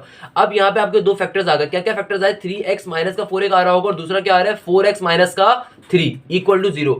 दोनों को बारी बारी 0 के बराबर ले लेंगे तो क्या हो जाएगा 3x माइनस का 4 इक्वल टू 0। दूसरा क्या आ रहा होगा 4x माइनस का 3 इक्वल टू 0। तो x की बेसिकली हमारे पास दो वैल्यूज आ रही होंगी। ये माइनस का 4 जब बेटा इक्वल टू की दूसरी तरफ जाएगा तो क्या बन जाएगा पॉजिटिव 4, और 3 जो यहाँ पे मल्टीप्लाई हो रहा है वहां पे जाके क्या हो जाएगा divide. Same goes for here, x की दूसरी वैल्यू क्या आ रही होगी, ये जब माइनस का 3 इक्वल टू की दूसरी तरफ जाएगा तो क्या बन जाएगा पॉजिटिव 3, और ये 4 यहाँ पे मल्टीप्लाई हो रहा है वहां पे जाके क्या हो जाएगा डिवाइड। तो x की दूसरी वैल्यू क्या आ रही होगी 3 डिवाइड बाय 4। क्या आ रही होगी 3 डिवाइड बाय 4। अब इन दोनों वैल्यूज को आपने बारी बारी क्या करना है, इक्वेशन नंबर 2 में प्लॉट करना है, यानी कि यहाँ पर सिंपल तरीके से क्वेश्चन सॉल्व हो जाएगा। मैं थोड़ा सा बता देता हूँ, पूरा मैं सॉल्व नहीं करने वाला। आपने क्या करना है, दोनों वैल्यूज को बारी बारी पुट कर देना है। फॉर एग्जाम्पल पहले आप पुटिंग कर दो x इज इक्वल टू 4/3, यानी कि पहले आप x की वैल्यू को 4/3 को पुट कर देते हैं। जब मैं x की वैल्यू 4/3 पुट करूंगा इक्वेशन नंबर 2 के अंदर तो क्या हो जाएगा, x की जगह पे मैं क्या लगा रहा हूँ 4/3 इक्वल टू का साइन, और यहाँ पे क्या मौजूद है root t plus 16 divided by t. Simple तरीके से मुझे क्या निकालनी है टी की वैल्यू। तो अगर टी की वैल्यू स्क्वायर के रूट के अंदर मौजूद तो क्या करेंगे बेटा squaring both side. Squaring both side करेंगे तो यहाँ पे क्या हो जाएगा 4/3 का whole square equal to root t plus 16 divided by t. यहाँ पे भी होल स्क्वायर ले लेंगे तो 4 का स्क्वायर मेरा बेटा कितना होता है 16, 3 का स्क्वायर क्या होता है 9, और यहाँ पे जब स्क्वायर ले लूंगा तो क्या बन जाएगा t plus 16 divided by T. हमने क्या करा, हमने इस रूट को रिमूव करना था, रूट को रिमूव करने के लिए हमने क्या कर दिया स्क्वायरिंग बोथ साइड कर दी। क्लियर है मेरा बेटा यहाँ तक की बात। अच्छा अब क्या करेंगे सर, ये तो अब अजीब कॉम्प्लिकेटेड बन गया। कोई कॉम्प्लिकेटेड नहीं बना, आपको इस टी की वैल्यू चाहिए तो यहाँ पे टी डिवाइड हो रहा है वहां पे आके मल्टीप्लाई हो जाएगा, यहाँ पे 9 मल्टीप्लाई हो रहा है डिवाइड हो रहा है वहां पे आके 9 वहां से मल्टीप्लाई हो जाएगा। तो क्या बन जाएगा टी जो यहाँ पे डिवाइड हो रहा है इक्वल टू की दूसरी तरफ जाके क्या हो जाएगा मल्टीप्लाई। तो क्या फॉर्म हो जाएगा 16t, क्या फॉर्म हो जाएगा 16t, और ये 9 जो यहाँ पे डिवाइड हो रहा है वहां पे आके मल्टीप्लाई हो जाएगा तो क्या बन जाएगा 9 into T plus 16, 9 into T plus 16। बारी बारी सोल्यूशन निकाल लेते हैं। क्या हो जाएगा 16t इज इक्वल टू 9, दोनों टर्म से मल्टीप्लाई होगा तो क्या बन जाएगा 9 का t और प्लस का 9/16 कितना होता है मेरा बेटा 9/16? आई गेस आपके पास आना चाहिए 144। 9/16 यस आंसर हाँ 144 होगा। सिंपल तरीके से टी वाली वैल्यूज को एक साइड पे कर दो तो क्या हो जाएगा 16t माइनस का 9t इक्वल टू 144।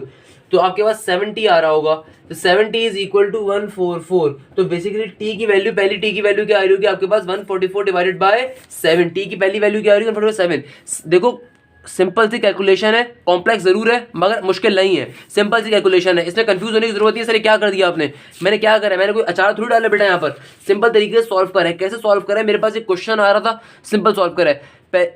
मैं बहुत बार इसको एक्सप्लेन कर चुका हूँ। जो भी क्वेश्चन आ रहा था उसको क्वेश्चन नंबर 1 कहा, पहली टर्म को सपोज कर लिया किसी भी वेरिएबल के बराबर, उसका रेसिप्रोकेट करा, देन दोनों वैल्यूज को क्वेश्चन नंबर 1 में डालना है, सिंपल तरीके से सॉल्व करते हुए लेके जाना है। आपको बेसिकली इस x की वैल्यू चाहिए थी, हमने इन x की वैल्यूज को निकाल लिया, x की दोनों वैल्यूज आ गई। इन x की दोनों वैल्यूज को बारी बारी इक्वेशन नंबर 2 में डालेंगे। अब इक्वेशन नंबर 2 के अंदर टर्म मुझे गिवन है, वो t की वैल्यू निकालनी है। t किस में आ रहा था, रूट के अंदर आ रहा है। ये t+16 किस में आ रहा है, रूट के अंदर आ रहा है। तो मुझे t चाहिए, तो क्या करेंगे, जाहिर सी बात स्क्वायरिंग बोथ साइड करेंगे। स्क्वायरिंग बोथ साइड करके सिंपल मल्टीप्लिकेशन डिवीजन है, मैं इसको कम से कम डिटेल में बताने वाला नहीं हूँ। ये क्लास 5 क्लास 6 की मैथमेटिक्स है कि नीचे वाली टर्म इक्वल टू की दूसरी तरफ जाएगी, जाके मल्टीप्लाई हो जाएगी, मल्टीप्लाई वाली टर्म इक्वल टू की दूसरी तरफ जाएगी, जो डिवाइड हो जाएगी, प्लस का साइन इक्वल टू माइनस होता है। तो ये बताने वाला नहीं भाई, ये सिंपल सी चीज़ है, अल्लाह के वास्ते इतनी मेहनत ना करवाना मुझसे। तो टी की आपको पहली वैल्यू क्या आ जाएगी 144 डिवाइड बाय 7। अब सेम गोस फॉर हियर, अब आप x की वैल्यू 3/4 डालेंगे। अभी आपने x की वैल्यू 4/3 डाली थी क्वेश्चन नंबर 2 के अंदर। अब क्या करोगे आप लोग, पुट करोगे कौन सी value, putting x is equal to 3 divide by 4। अब x की वैल्यू 3 डिवाइड बाय 4 डालोगे किसके अंदर, इक्वेशन नंबर 2 के अंदर। तो वहां पे क्या काम होगा, सेम काम होगा वहां पे अगेन 3 डिवाइड बाय 4 डालोगे और इक्वेशन नंबर 2 थी क्या हमारे पास, इक्वेशन नंबर 2 यहीं पे लिखी हुई तो है, क्या थी t+16 डिवाइडेड बाय t, ये थी। अगेन क्या करना है आपने, स्क्वायरिंग बोथ साइड करनी है। स्क्वायरिंग बोथ साइड करने के बाद ये रूट कैंसिल आउट होगा, यहाँ पे स्क्वायर्स आ जाएंगे। स्क्वायर्स आने के बाद सिंपल काटन पीटी करोगे, काटन पीटी करके इसी तरीके से t की वैल्यू आ रही होगी। और वो जो t की वैल्यू आई होगी उसकी वैल्यू मेरे ख्याल में आ रही होगी माइनस का 256 डिवाइडेड बाय 7। क्या आ रही होगी, माइनस का 256 डिवाइड बाय 7। ये वाला प्रोसेस आपने खुद से करना है, सिंपल सा कैलकुलेशन है खाली। तो सॉल्यूशन सेट फाइनली आपके पास क्या बन रहा होगा, आपके पास सॉल्यूशन सेट आ रहा होगा, t की एक वैल्यू आ रही होगी 144 डिवाइड बाय 7 और दूसरी वैल्यू क्या आ रही होगी माइनस का 256 डिवाइडेड बाय 7। ये t की दो वैल्यूज आ रही होंगी। मैंने एक t की वैल्यू निकालने का तरीका सिखा दिया, दूसरी t की वैल्यू डायरेक्टली क्वेश्चन नंबर 2 में डालोगे, इक्वेशन नंबर 2 में डालोगे, इक्वेशन नंबर 2 में डालने के बाद स्क्वायरिंग बोथ साइड करके सिंपल काटन पीटी करने के बाद ये इक्वेशन बननी चाहिए आपके पास, ये t की वैल्यू आनी चाहिए। तो दोनों वैल्यूज फाइनली ये आ रही होंगी, लास्ट में सॉल्यूशन सेट लिख दोगे। इस तरीके से आपके पास क्वेश्चन नंबर 4 ही कंप्लीट हो जाएगा। क्वेश्चन नंबर 5 हमारे पास आ रहा है, ये आपको होमवर्क है। मैंने क्वेश्चन नंबर 4 आपको करवाया है, जिस तरीके से क्वेश्चन नंबर 4 जिस पैटर्न के ऊपर हो रहा है क्वेश्चन नंबर 5 बिल्कुल उसी पैटर्न के ऊपर हो रहा होगा। अगेन अगर हम उससे एक्सपेक्ट करते हो कि मैं स्पून फीडिंग एक चीज़ से करूंगा, नहीं। स्टार्टिंग के अंदर हम लोग इसलिए बहुत स्लो चले क्योंकि हमारी मजबूरी थी उस वक्त चलना, बट अब मजबूरी नहीं है, अब आपकी ग्रिप आ गई है, तो अब होमवर्क भी मैं दूंगा।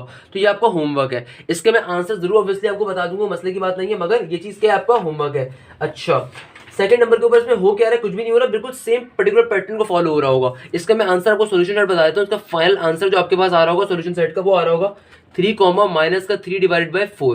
ये इसका फाइनल आंसर होगा। सेम प्रोसेस है, मैं पूरा प्रोसेस दोबारा से रिपीट करने को तैयार हूँ, मगर मैं खुद से नहीं करूंगा। मुझसे 10 दफ़ा पूछोगे, मैं 10 दफ़ा करने का तरीका जरूर बता दूंगा, मगर करूंगा नहीं, स्पून फीडिंग नहीं करूंगा। मेहनत करो, मेहनत करोगे तो 80% ला सकते हो, मेहनत नहीं करोगे तो 80% नहीं ला सकते। किसी का छाप पे काम कर लोगे, गाइड से कॉपी करके काम कर लोगे, नहीं पढ़ सकते बेटा। इंटर के अंदर मेहनत करनी पड़ती है। एज अ टीचर मैं अपनी रिस्पॉन्सिबिलिटी समझता हूँ, तो मैं होमवर्क दूंगा। मैं उन टीचर्स की तरह नहीं हूँ जो बोर्ड पे बैठ के पूरा बोर्ड बनवा देंगे और तुमसे कहेंगे तुम घर पे बैठ के इसको छाप पे कर लो, पास हो जाओगे। नहीं, तुम पास नहीं होगे, फेल होगे, मैं पहले बता रहा हूँ।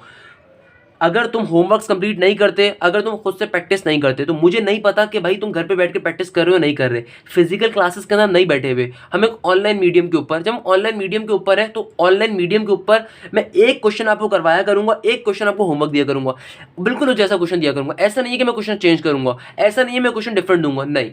उसकी बेसिक रीजन क्या होगी, आपको समझ में आए कि आपने सही किया या गलत किया है। उसकी बेसिक रीजन ये होगी, आपको पता चल सके कि बेटा आप जो काम कर रहे हो वाकई तौर पर सही कर रहे हो, गलत कर रहे हो। उसकी बेसिक रीजन ये होगी कि भाई आपकी सेल्फ असेसमेंट हो सकेगी कि यार वाकई आप कर रहे हो, क्योंकि मेरी जिम्मेदारी है भाई, मेरी जिम्मेदारी है, मुझसे पढ़ लो तो मेरी जिम्मेदारी समझता हूँ, नहीं तो अपना सेक्शन चेंज करवा सकते हैं आप लोग या किसी और से पढ़ सकते हैं, मेरी कम से कम जिम्मेदारी है। तो अगर मैंने एक क्वेश्चन जैसा क्वेश्चन वो करवा दिया तो ये वाला क्वेश्चन आपका होमवर्क है। इसमें क्या काम हो रहा है मैं इसको रिपीट कर देता हूँ, कोई मसले की बात नहीं है, सिंपल तरीके। अच्छा मैंने इसको करने का तरीका बता दिया, कैसे करोगे, 2 to the 4 4 + 1 5 5 / 2 ये टर्म्स होगी। आपको क्वेश्चन गिवन है, आपने जो भी आपको क्वेश्चन गिवन होगा आपने उसको इक्वेशन नंबर 1 का नाम देना है। इक्वेशन नंबर 1 का नाम देने के बाद आपको जो फर्स्ट टर्म गिवन होगी आपने उस फर्स्ट टर्म का नाम उसको वेरिएबल सपोज कर लेना है। फर्स्ट टर्म को किसी भी वेरिएबल के बराबर सपोज कर लेना है। यहाँ पे x यूज हुआ है, अब यहाँ पे y यूज कर सकते हो, यहाँ पे t को एज अ वेरिएबल यूज कर सकते हो। सपोज कर लिया, उसको इक्वेशन नंबर 2 का नाम दे देना है। देन आपने उसी पर्टिकुलर इक्वेशन नंबर 2 का रेसिप्रोकल कर देना है। रेसिप्रोकल कर दोगे, दोनों तरफ रेसिप्रोकल कर दोगे, आपको वैल्यूज आ जाएंगे दोबारा से। अब आपने इन दोनों की दोनों वैल्यूज को एक दोबारा से इक्वेशन नंबर 1 में डालना है, तो आपके पास फाइनली एक थोड़ी सी सिंप्लीफाइड वाली इक्वेशन बनने स्टार्ट हो जाएगी। उसको कार्डम पीटी करोगे, सॉल्व करोगे, मल्टीप्लाई डिवाइड करोगे, तो आपके पास फाइनली एक्स की वैल्यूज जो भी वेरिएबल होगा उस वेरिएबल की वैल्यू आ जाएंगी। उस वेरिएबल की वैल्यूज को वापस ला के इक्वेशन नंबर 2 में डालोगे, आंसर आ जाएगा। जो अभी तक हम लोग सारा काम करते हुए आ रहे हैं ना, मैंने वो सारा काम रिपीट करा है। जो काम हम लोगों ने यहाँ पर करा, जो काम हम लोगों ने इस क्वेश्चन में करा, मैंने बेसिकली इन तमाम के तमाम स्टेप्स को रिपीट कर दिया कि भाई आपने क्या करना है, पहले इक्वेशन नंबर 1 को सपोज कर लेना है, जो भी आपको क्वेश्चन गिवन होगा उसको इक्वेशन नंबर 1 के बराबर सपोज करना है। देन वेरिएबल सपोज करना है फर्स्ट टर्म के लिए, देन उसका रेसिप्रोकल लेना है, देन दोनों के दोनों वैल्यूज को इक्वेशन नंबर 1 में डालना है। सिंपल तरीके से cross multiplication, multiply divide and simplification करनी है, प्लस माइनस मल्टीप्लाई डिवाइड, ये सब करके आपके पास वेरिएबल की वैल्यूज आ जाएंगी। उस वेरिएबल की वैल्यूज को लाके दोबारा से इक्वेशन नंबर 2 में डालोगे तो आपके पास फाइनली आंसर्स आ रहे होंगे। ये वाला क्वेश्चन बिल्कुल सेम पैटर्न के ऊपर है पिछले वाले क्वेश्चन के, तो ये आपका होमवर्क है। अब जो बेटा क्वेश्चन नंबर 6 आ रहा है, फिर भी एक इंपॉर्टेंट क्वेश्चन है, तो आइए मैं इसको सॉल्व खुद से करवाता हूँ। क्वेश्चन नंबर 6 भी ऑल्दो क्वेश्चन नंबर 5 और क्वेश्चन नंबर 4 जैसा ही है, मगर इसमें एक बेसिक सा कॉन्सेप्ट आ रहा है, तो उस कॉन्सेप्ट को ऑब्वियसली मैं सॉल्व करवाऊंगा। मैं हमेशा कहता हूँ मुश्किल चीज आएगी वो मैं खुद से करवाऊंगा, मैं कभी तुम्हें उसके लिए मुश्किल नहीं डालूंगा, मगर जो एक सेम पैटर्न होगा उस पैटर्न को मैं हमेशा कोशिश करूंगा कि आप वो खुद से करो, ताकि अपनी प्रैक्टिस हो। अपने साथ नाइंसाफी ना करो बेटा। अगर पढ़ना चाहते हो किसी अच्छी इंस्टीट्यूट के अंदर, किसी अच्छी यूनिवर्सिटी के अंदर, उसके लिए मेहनत करनी है, और मेहनत मोबाइल यूज करते भी नहीं हो सकती, थोड़ा सा काम करने की जरूरत होती है। अब क्वेश्चन नंबर 6 मेरे पास एक क्वेश्चन आ रहा है, इसको कैसे सॉल्व करेंगे भाई। अगेन इसमें कुछ हार्ड एंड फास्ट नहीं है, मगर क्या हो रहा होता है, सर ये माइनस के बाद ये वैल्यू आ रही है, सर ये अजीब हो गया, ये तो क्या हो गया सर, इसको कैसे सॉल्व करेंगे। देखो सबसे पहले तो काम डाउन, सबसे पहले आपने क्या काम करना है, आपने अपने क्वेश्चन को देखना है, क्या ये वही क्वेश्चन है एक्सरसाइज 3.8 का या फिर 3.4 का। सबसे पहला काम ये सोचना है भाई 3.8 के अंदर अभी तक बताते हुए 2 इक्वेशन होंगी, तो यहाँ पे क्या सिर्फ एक ही इक्वेशन गिवन है, इसका मतलब एक्सरसाइज 3.4 का है। अब सर एक्सरसाइज 3.4 का तो है, मगर कौन सी टाइप का है। सर हमने तो पढ़ा था पहली वाली के बिल्कुल बाद में दूसरी चीज होनी चाहिए वेरिएबल। अब पहला वेरिएबल ये रहा और दूसरा वेरिएबल तो यहाँ पे कहीं मौजूद है, ये तो इसका रेसिप्रोकल ही नहीं बन रहा। यहाँ पे तो भाई क्या है 3x² प्लस का 1 है, यहाँ पे सर ये तो माइनस का 4 डिवाइड में है। सर ये क्या है, सर ये समझ में नहीं आ रहा, समझ में नहीं आ रहा, कोई मसले की बात नहीं, थोड़ा सा कॉन्सेप्ट है, आओ समझते हैं। मुझे एक बात बताओ, अगर मैं यहाँ पे क्या मौजूद है 3x² प्लस का 1, सही है, इसको एज इट इज रहने देता हूँ। ये माइनस का 4 डिवाइड बाई 3x² प्लस 1 की इस वैल्यू को मैं माइनस वाली टर्म को अगर मैं इक्वल टू की दूसरी तरफ भेज दूँ, कोई मसला आपको, आई गेस कोई मसला नहीं होगा। तो क्या बन जाएगा, प्लस का 4 इंटू 3x² प्लस का 1, और नीचे क्या आ जाएगा इक्वल टू 5, क्या आ जाएगा इक्वल टू 5। क्लियर है यहाँ तक की बात, यहाँ तक की बात क्लियर है। मैंने कोई रॉकेट साइंस नहीं करी बेटा, मैंने कोई न्यूटन की आइंस्टाइन की मैथ्स नहीं यहाँ पे लगाई, मैंने सिंपल से ये टर्म जो माइनस वाली टर्म थी उसको इक्वल टू की दूसरी तरफ भेज दी, तो क्या बन जाएगी प्लस की टर्म। क्लियर है यहाँ तक की बात। अच्छा मुझे एक बात बताओ, मैं एक बात तुमसे पूछता हूँ, इंपॉर्टेंट बात, मैं इस वाली टर्म को एज इट इज यहाँ पे रहने देता हूँ, क्या बन गया 3x² प्लस का 1 प्लस का साइन, ये 4 जो है ये यहाँ पे मल्टीप्लाई हो रहा है ना। अगर मैं इस 4 को अलहदा कर दूँ, अगर मैं इस 4 को अलहदा कर दूँ और इस इक्वेशन को ऐसे करके लिख दूँ, इस इक्वेशन को ऐसे करके लिख दूँ 3x² प्लस का 1 इक्वल टू 5, मुझे बताओ यहाँ पे कोई मसला। मैंने क्या करा, मैंने कोई रॉकेट साइंस नहीं करी, मैंने सिंपल तरीके से यहाँ से 4 को अलग कर दिया। ये 4 अभी 1 से ऊपर मल्टीप्लाई हो रहा था, मैंने इस ब्रैकेट को अलग कर दिया, इस ब्रैकेट को 4 को इस ब्रैकेट से अलग कर दिया, कोई मसला। अगर ब्रैकेट ओपन करूंगा तो 4 वापस जाके 1 से मल्टीप्लाई होगा, वापस से टर्म बन जाएगी। मैथमेटिक्स मुझसे एक बात साफ तौर पे कहती है कि कोई काम करो उसका सबूत दो कि तुमने सही करा है या गलत करा है। मैं इसका सबूत दे सकता हूँ मैंने सही करा है। कैसे सही करा है कि भाई यहाँ पे क्या आ रहा था 4 डिवाइड बाई √3x² प्लस 1 ना, तो मैंने 4 को अलग कर दिया। अब ये ब्रैकेट के बाहर कर दिया, ब्रैकेट वापस से रिमूव करूंगा मैं, जब ब्रैकेट रिमूव करूंगा वापस जाके 1 से 4 मल्टीप्लाई होगा तो वापस से टर्म बन जाएगी। तो मैंने कोई एक्स्ट्रा ऑर्डनरी काम नहीं करा, कोई गलत काम नहीं करा हुआ। अच्छा मगर इस काम करने का सर फायदा क्या हुआ, सर ये आपने क्यों काम करा, आप फजूल के अंदर आपको टाइम ज़ाया करने का शौक था आपको क्या? नहीं बेटा मुझे टाइम ज़ाया करने का शौक नहीं था। अब ज़रा एक चीज़ देखो, आपके पास जो अब यहाँ पे ये टर्म गिवन है, क्या ये टर्म इसकी रेसिप्रोकल टर्म मौजूद है? बिल्कुल मौजूद है। कि ये जो आपके पास टर्म मौजूद है, कि ये टर्म इसके रेसिप्रोकल है? बिल्कुल है। ये टर्म क्या इसके रेसिप्रोकल है? बिल्कुल है। इसके नीचे कुछ भी नहीं है तो क्या है? 1 है, तो ये इसका रेसिप्रोकल ही तो है कि √3x² + 1 का रेसिप्रोकल क्या होगा? 1/√3x²+1। बिल्कुल हो गई, यानी कि हमने रेसिप्रोकल कर दिया। अब इस क्वेश्चन को सर कैसे सॉल्व करना है? अभी तो 4 भी आ रहा है, आपने 4 की टेंशन नहीं लेनी, आपने डायरेक्टली सॉल्व कर देना है। कैसे, आओ देखते हैं मेरा बेटा। मैंने क्या कहा, आपका सबसे इंपॉर्टेंट स्टेप क्या होता है? अब आपने जब इक्वेशन बना ली अपनी, तो इसको आपने इक्वेशन नंबर 1 का नाम दे देना है। आपने क्वेश्चन को जरा अब सिंप्लीफाई कर दिया, मेकअप वेकअप कर दिया, अभी आपकी इक्वेशन नंबर 1 बन गई।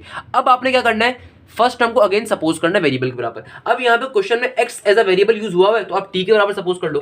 तो मैं क्या कहता हूँ, t बराबर है किसके? फर्स्ट टर्म के, या फर्स्ट वेरिएबल के, या फर्स्ट टर्म के। क्या पूरी टर्म आ रही है? √3x² प्लस का 1। ये क्या आ जाएगी? मेरी इक्वेशन नंबर 2। ये क्या आ जाएगी बेटा? मेरी इक्वेशन नंबर 2 आ गई। अब इसी का रेसिप्रोकल करना है। किसका? इसी का रेसिप्रोकल करना होता है। इसी का रेसिप्रोकल करूंगा तो क्या बन जाएगा? 1/t यहां पर आ जाएगा, और यहां पर क्या आ जाएगा? 1 इस टर्म का रेसिप्रोकल करूंगा तो ये टर्म अभी ऊपर है, डिवाइड में जाके नीचे आ जाएगी। क्या हो जाएगा? 3x² प्लस का 1। क्या हो जाएगा? 3x² प्लस का 1। रेसिप्रोकल हो गई। अब इन दोनों वैल्यूज को, t की वैल्यू को और 1/t की एज अ वैल्यू यहां पर डाल देते हैं। कैसे भाई? देखो, अगर अभी तक रेसिप्रोकेट को वैल्यू डालने समझ में नहीं है, अब समझ लो। जहां पे √3x² प्लस 1 आ रहा है वहां पे t लिख दो। जहां पे 1/√3x² प्लस 1 आ रहा है वहां पे 1/t लिख दो। तो जहां पे √3x² प्लस 1 आ रहा होगा क्वेश्चन इक्वेशन नंबर 1 के अंदर, वहां पे मैं क्या डाल सकता हूं? t। तो यहाँ पे क्या आ जाएगा? इस जगह पे क्या आ जाएगा बेटा? t। इस जगह पे क्या आ जाएगा? t प्लस का साइन। 4 एज इट इज है, 4 को मत छोड़ो, 4 को मत छोड़ो। 4 आपकी टर्म रेसिप्रोकल नहीं है, आपकी ये वाली टर्म रेसिप्रोकल है। तो इस टर्म की वैल्यू क्या आ रही है? 1/√3x² प्लस 1 की वैल्यू क्या आ रही है हमारे पास? 1/t। यहाँ पे 1/t डाल दो। इक्वल टू के बाद क्या था? 5। अब इसको सिंप्लीफाई करना है। अब ये आपके पास बन गया। अब इसको सिंप्लीफाई करना है। इस क्वेश्चन में ऐसा कुछ कॉन्सेप्ट हार्ड नहीं था, बट छोटा सा बेसिक कॉन्सेप्ट था कि भाई यहाँ पे जो 4 आ रहा था ना, आपने उस 4 को अलग-अलग करके लेके चलना है, यानी कि इस 4 को आपने क्वेश्चन में शामिल नहीं कर देना। तो बस ये एक कॉन्सेप्ट था जिस कॉन्सेप्ट के ऊपर क्वेश्चन बेताशार पेपर में आता है। बाकी आगे वाला काम बिल्कुल सेम ही है कि आप क्या यहाँ पे करोगे? एलसीएम लोगे। कैसे एलसीएम लोगे? क्रॉस मल्टीप्लिकेशन करके। कैसे करते हैं क्रॉस मल्टीप्लिकेशन? इस टी के नीचे कुछ भी नहीं है तो क्या भी 1 है। ये और नीचे वाली टर्म्स आपस के अंदर मल्टीप्लाई होंगी, नीचे वाली टर्म्स आपस में मल्टीप्लाई होंगी। ये टी जाके इस टी से मल्टीप्लाई होगा और ये 1 जाके इस 1 से मल्टीप्लाई होगा। तो आपके पास क्या इक्वेशन बन रही होगी? नीचे हमारे पास आ जाएगा टी का टी, टी जाके जब टी से मल्टीप्लाई होगा तो क्या आ जाएगा? टी का स्क्वायर, और 1 जाके जब 4 से मल्टीप्लाई होगा तो 4 का 4 as it is, equal to का 5। ये टी यहाँ पे डिवाइड हो रहा है, वहां पे मल्टीप्लाई हो जाएगा। तो इक्वेशन क्या बन रही होगी आपकी? t² प्लस का 4 इक्वल टू 5t। तो फाइनली इक्वेशन हमारे पास क्या आ रही होगी? t² माइनस का 5t माइनस का 5t प्लस का 4 इक्वल टू 0। इक्वेशन सॉल्व करेंगे, आपके पास t की 2 वैल्यूज आ जाएंगी। इक्वेशन सॉल्व करेंगे, हमारे पास t की 2 वैल्यूज आ जाएंगी। t की 2 वैल्यूज आ जाएंगी। उन t की दोनों वैल्यूज को बारी बारी इक्वेशन नंबर 2 में डालेंगे, हमारे पास फाइनल आंसर आ जाएगा x का। ये तो सॉल्व करना था क्वेश्चन में, क्या हार्ड एंड फास्ट बात थी? नहीं समझ में आया तो चलो मैं थोड़ा सा और बता देता हूँ। आपके पास जो भी इक्वेशन है, हमारे पास क्या इक्वेशन आ रही है? हमारे पास इक्वेशन आ रही है t² माइनस का 5t प्लस का 4। हमारे पास जो इक्वेशन आ रही है क्या? t² प्लस का 5t प्लस का 4। देखो बेटा, अगर आप पढ़ने वाले और चाहते हो कि आप किसी अच्छी इंस्टीट्यूट के अंदर जाओ, तो काइंडली मैं पहले बता रहा हूँ, मेरी वीडियो को खुद पॉज कर करके, अब देखो सेल्फ असेसमेंट में ले नहीं सकता। अब आपके टेस्ट, ऑब्वियसली सी बात है, अब आपके टेस्ट हो नहीं सकते, तो खुद अपने साथ नाइंसाफ़ी ना करना। नाइंसाफ़ी कैसे ना करना? अगर मैं एक क्वेश्चन आपको करने के लिए दे रहा हूँ तो उसको खुद से बैठ के सॉल्व करो, उसको खुद से जजमेंटल बन के, खुद से जज बनो, खुद से बैठ के सॉल्व करो। अब यहाँ तक आप में से 99% बच्चों को सॉल्व होना चाहिए क्वेश्चन खुद से। नहीं हो रहा, फिर देखो। अगर हो रहा है तो वीडियो को स्टॉप करो, वीडियो को स्टॉप करो, खुद से देखो, बाद में आंसर्स टैली कर लेना। मैं पहले बताता हूँ सिंपल तरीके से क्या करोगे, इसके मिडिल टर्म ब्रेक करोगे। मिडिल टर्म जब ब्रेक करोगे तो आपके पास 2 वैल्यूज बन रही होंगी। एक वैल्यू आपके पास आ रही होगी टी की वैल्यू 4, और दूसरी टी की वैल्यू हमारे पास जो आ रही होगी वो आ रही होगी 1। इन दोनों टी की वैल्यूज को आप क्या डालोगे? इक्वेशन नंबर 2 के अंदर। इक्वेशन नंबर 2 के अंदर डालने के ऊपर आपको बारी बारी एक बार मिलेगी x की वैल्यू प्लस माइनस का √5, और दूसरी बार जो आपको t की वैल्यू 1 डालने के ऊपर आपको जो वैल्यू मिल रही होगी वो मिल रही होगी x की वैल्यू 0। क्या मिल रही होगी? x की वैल्यू 0। तो फाइनली जो आपके सॉल्यूशन सेट आ रहा होगा, सॉल्यूशन सेट आ रहा होगा हमारा प्लस माइनस √5 इंटू 0, और x एक वैल्यू 0 आ रही होगी। इस तरीके से इस क्वेश्चन को सॉल्व करना है। टाइप नंबर 1 के तमाम क्वेश्चन एक ही पैटर्न के ऊपर हो रहे होंगे। टाइप नंबर 1 से क्वेश्चन बहुत ज़्यादा पेपर में आते हैं, तो अगर मैं मेहनत करके करवा रहा हूँ बेटा सारे क्वेश्चन, तो काइंडली उसको करो। मैं ऑब्वियसली बहुत से एक्सरसाइज क्वेश्चन नहीं भी करवा रहा हूँ जो इंपॉर्टेंट नहीं है, बट जो क्वेश्चन मैं करवा रहा हूँ इसका मतलब ये कि बहुत ज़्यादा इंपॉर्टेंट है, तो काइंडली उनको टाइम टू टाइम करें आप लोग, और खुद से स्टॉप करके करें। मैंने 20 से भी सॉल्यूशन खा ली है, इसका मतलब ये नहीं कि मैं कर नहीं सकता, इसका मतलब सिर्फ और सिर्फ ये है कि भाई खुद से स्टॉप करो, खुद से करो। सिंपल मैथमेटिक्स है, मल्टीप्लाई डिवाइड वाली।